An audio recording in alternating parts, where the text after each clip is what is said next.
Okay, so here it is seen that we have taken 20 ml of distilled water, and here we have the pre-measured 1 gram on each of the papers. The NaCl is measured, and as we have taken here 20 ml of water, because we have 2 test tubes, and we will divide the 20 ml of water and 10 ml each of the test tubes.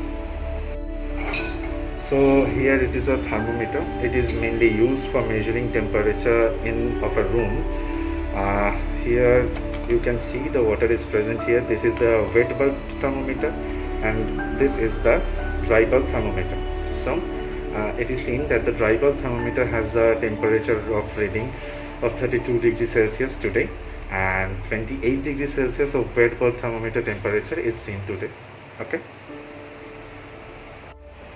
So as we know that at a fixed temperature, a fixed amount of solute can be dissolved in a fixed amount of solvent. With the changing temperature, the changing of the solute amount that is to be dissolved into the solvent is seen. So here the 20 ml water has been divided into the 2 test tube, 10 ml each, and 1 gram of the NaCl is going to be added in 1 test tube. Okay, so here you can see that the 1 gram of the solute is being dissolved in the 10 ml of NaCl with a small amount of shaking. It is going to be dissolved properly. So here we can see that the NaCl is dissolved in the water.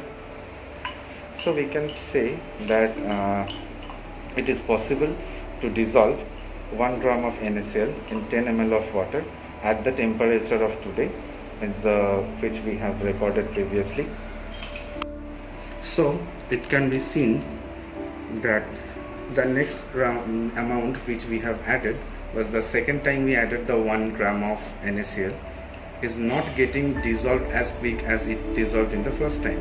So as this, the concentration of the NaCl in this solution has now increased, and now also on vigorous shaking it can be observed that it's getting dissolved.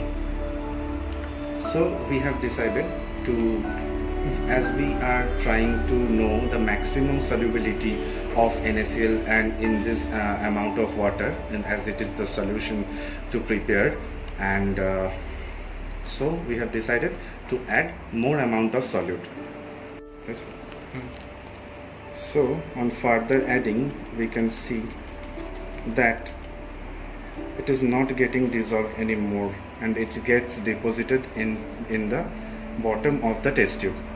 So it can be said that the solution is already saturated, and on heating this solution we will see that the crystals of NaCl will start to form in the bottom of the test tube. You can clearly see that it's not getting dissolved anymore, because at this temperature the amount of solvent has reached the maximum amount of the solute it can dissolve. You can see it's getting precipitated. After heating, it's getting precipitated. After heating, it's getting precipitated in the bottom of the test tube. So we can say that now it's supersaturated.